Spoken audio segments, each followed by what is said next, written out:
नमस्कार दोस्तों, मैं सतबीर दलाल अपने YouTube के भारत लिंक ग्लोबल चैनल पर आपका स्वागत करता हूं। दोस्तों, कल यानी 21 जनवरी को अमेरिका के 47वें राष्ट्रपति के रूप में ट्रंप ने शपथ ली। लेकिन कल एक चीज के ऊपर किसी का ध्यान नहीं गया और वो था कि कल ही यानी 21 जनवरी को अमेरिका की डेट सीलिंग थी।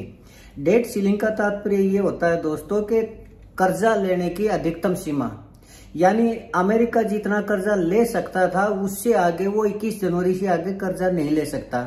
और अगर कर्जा नहीं ले सकता तो वो अपने जो बिलों का है वो भुगतान नहीं कर सकता। बिलों के भुगतान से क्या तात्पर्य है कि वो अपनी सोशल सिक्योरिटी के पैसे नहीं दे सकता, वो मिलिट्री की जो बजट नहीं बढ़ा सकता, बजट तो दूर की बात है, वो अपनी सेना के लिए तनख्वाह भी नहीं दे सकता और पुलिस को तनख्वाह नहीं दे सकता और जितने सरकारी डिपार्टमेंट में उनके वर्कर जितने भी हैं उनकी सैलरी नहीं दे सकता। कहने का तात्पर्य ये है कि कंप्लीटली दिवालिया होने की स्थिति। अब मैं ऐसा क्यों कह रहा हूं दोस्तों कि दिवालिया होने जा रहा है अमेरिका, वो इसलिए कह रहा हूं कि अमेरिका की जो इकोनॉमी है ना वो 21.5 लाख ट्रिलियन की है, यानी 21.5 लाख करोड़ की है, जो कि 2022 के अंदर थी 25 लाख करोड़ की। और अमेरिका के ऊपर जो आज के दिन जो उसकी इकोनॉमी है वो 21.5 लाख करोड़ की है और अमेरिका के ऊपर जो खर्चा है वो है 36 लाख करोड़ का। यानी उसका जो राजकोषीय घाटा है वो भी उसका बढ़ने लग रहा है और उसकी इनकम से ज्यादा होने लग रहा है। तो राजकोषीय घाटे का क्या मतलब है कि सरकार की जो कमाई है वो कम है और उसका खर्चा है वो ज्यादा है। तो इस खर्चे को कैसे अमेरिका पूरा किया करता? तो इस खर्चे को पूरा करने के लिए अमेरिका लिया करता कर्जा। लेकिन उस कर्जे के आखिरी जो उसके संसद में जो तारीख थी वो 21 जनवरी थी कि 21 जनवरी के बाद अमेरिकन गवर्नमेंट कोई भी कर्जा नहीं ले सकती।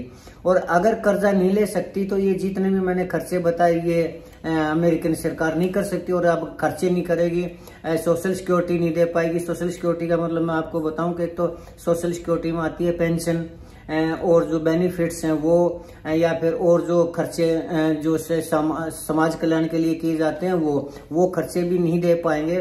तो ऐसे में अमेरिका के अंदर इतना बड़ा हाहाकार मचेगा, किसी की सैलरी नहीं मिलेगी, बुजुर्गों के लिए मेडिकल फैसिलिटी नहीं मिलेगी, पेंशन नहीं मिलेगी और कोई सरकार की तरफ से कोई भी सुविधा नहीं मिलेगी। तो ये स्थिति अमेरिका के लिए बहुत ही भयावह स्थिति है, बहुत ही निराशाजनक स्थिति है। इसके लिए अब ज्यादा से ज्यादा मेरे हिसाब से ट्रंप सरकार क्या कर सकती है कि 14 मार्च तक इस तारीख को वो बढ़ा सकती है और 14 तारीख के बाद तो वो किसी भी सूरत में डेट सीलिंग की उसको नहीं बढ़ा सकती और नहीं बढ़ा सकती तो जो सिचुएशन आज है वो 2 महीने बाद यानी 14 मार्च के बाद भी आएगी।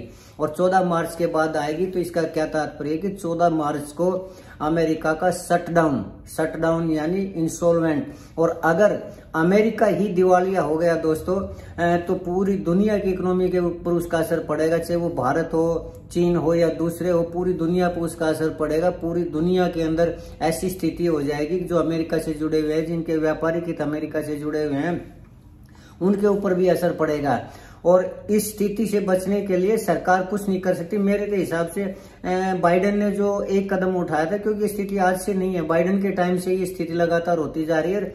बाइडेन के टाइम में भी 9 ट्रिलियन का कर्जा लिया था अमेरिका की सरकार ने। तो उसी के लिए लोगों को ये तो दिखाई देता है कि बाइडेन ने यानी अमेरिका ने अफगानिस्तान से अपनी सेना हटा ली।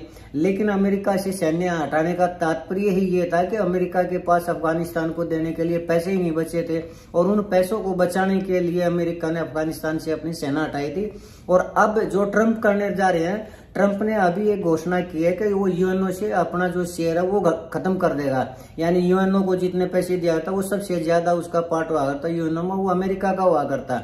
अब लोगों को तो ये लगता है कि भाई ट्रंप के फैसले लेकिन हकीकत ये नहीं है। इसके पीछे हकीकत ये है दोस्तों कि अमेरिका के पास पैसे ही नहीं बचे हुए, लेकिन अमेरिका किसी को ये दिखाना नहीं चाह रहा कि हम ऐसी स्थिति में पहुंच चुके हैं, दिवालिया होने की स्थिति में पहुंच चुके हैं। तो वो धीरे धीरे, हालांकि कल उसने अपने उसके ऊपर शपथ ग्रहण समारोह में उसने दावे भी बड़े बड़े किए थे, हम ग्रीनलैंड को खरीद लेंगे, हम कनाडा को खरीद लेंगे, हम ये कर देंगे, हम वो कर देंगे।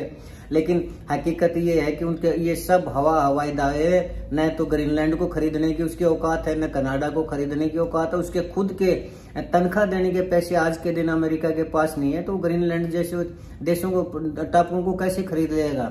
तो ये सब अपनी उसको कमजोरी को छुपाने के लिए ट्रंप ने ये जितने भी हवाई दावे किए वे अपनी कमजोरी को छुपाने के लिए किए। और रही बात जो लोग ये कहते हैं कि भाई मोदी को नहीं बुलाया, अंबानी को बुला लिया, तो सबसे पहले तो मैं ये अंबानी वाली हकीकत बता देता हूँ कि मोदी का ये जो बोझ था ये निजी था, यानी प्राइवेट था, ये कोई सरकारी बोझ नहीं था। सरकार ने नहीं बुलाया था, ये ट्रंप ने बुलाया था और उसकी कीमत थी 9 करोड़ रुपए। यानी जिस भी आदमी ने 9 करोड़ रुपए दिए वो ट्रंप के बोझ में शामिल हुआ। यानी पैसा इकट्ठा करने का ट्रंप ने ऐसे ऐसे साधन निकालने की सोच रहा है जो कि लोगों को न पता है न सोच सकते हैं। यहाँ तो सब ये सोच रहे हैं कि अंबानी इतना बड़ा, मोदी से भी ज्यादा बड़ा हो गया, ये हो गया, लेकिन हकीकत ये थी कि वो जितने भी 100 आदमियों को उसने भोज पे बुलाया था और उससे उसने 900 करोड़ रुपए ट्रंप ने इकट्ठे किए थे ताकि कुछ न कुछ उसका खर्चा निकल सके, व्हाइट हाउस का खर्चा निकल सके, उसका खुद का खर्चा निकल सके। अमेरिका की बहुत ही दयनीय दशा हो चुकी है, जबकि वो अपनी इस चीज को छुपाने के लिए उलझुल बातें कर रहा है। और अगर अमेरिकन सरकार 14 मार्च के बाद इसको टालने की स्थिति में, मुझे नहीं लगता कि 14 मार्च को वो स्थिति को टाल देगी, तो उसके लिए कि वो है कि वो कर्ज जो है वो और ज्यादा रेट ऑफ इंटरेस्ट के ऊपर ले, लेकिन और ज्यादा रेट ऑफ इंटरेस्ट के ऊपर लेगा तो इससे अमेरिका का और राजकोष का घाटा बढ़ेगा और उसके सामने बुरी स्थिति आएगी। अब लोगों को यकीन ही नहीं है कि अमेरिका के ऊपर के वो जो कर्ज अमेरिकन सरकार को देंगे वो वापिस भी आएगा या नहीं आएगा। हालांकि ट्रंप ने घोषणा की है कि अमेरिका में इन्वेस्ट करिए, लेकिन मूर्ख आदमी तो मुझे लगता है कि अमेरिका में इन्वेस्ट करेंगे और जो अमेरिका की इकोनॉमी की सच्चाई को पता कर लेगा वो अमेरिका में इन्वेस्ट नहीं करेगा। और अमेरिका की स्थिति आज आने वाले टाइम में, जो आज अमेरिका जो सुपर पावर अपने आप को कह रहा है, वो सुपर पावर की हैसियत उसकी खत्म होने जा रही है। और खत्म होना तो बहुत दूर के बाद उसका शटडाउन होने जा रहा है। और मुझे लगता है कि 2 महीने के अंदर ही अमेरिका का शटडाउन हो जाएगा, यानी अमेरिका का जो चैप्टर है वो क्लोज हो जाएगा।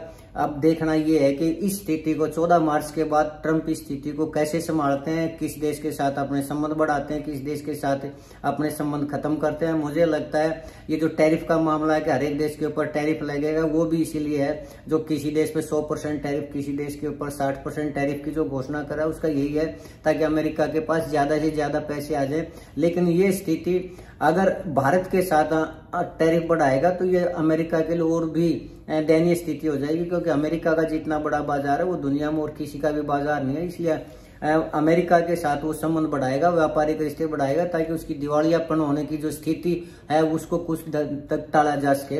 तो दोस्तों आज के लिए मैं इतना ही कहना चाहूंगा कि आने वाले टाइम में अमेरिका की दिवालिया होने की पूरी संभावना और पूरी दुनिया के ऊपर इसका असर पड़ेगा और बुरा असर पड़ेगा। तो देखते हैं आने वाले टाइम में क्या होता है, दुनिया इस चीज को कैसे टालती है, कैसे इस चीज को दूर करती है और अपने आप को बचा पाती है। तो आज के लिए इतना ही। अगर आपको लगा कि मेरा ये वीडियो ठीक है तो मैं चाहूंगा कि आप मेरे इस वीडियो को लाइक करें, शेयर करें और मेरे वीडियो को आपने देखा इसके लिए मैं आपका बहुत बहुत धन्यवाद करता हूं दोस्तों। और उसी के साथ एक बार फिर से आपसे निवेदन करना चाहूंगा कि आप मेरे इसी चैनल को सब्सक्राइब जरूर करें ताकि मेरा हौसला बढ़ता रहे और मैं आप लोगों को इस तरह की सूचनाएं देता रहूं। इसके साथ एक बार फिर से आपका धन्यवाद। नमस्कार, जय हिंद, जय भारत।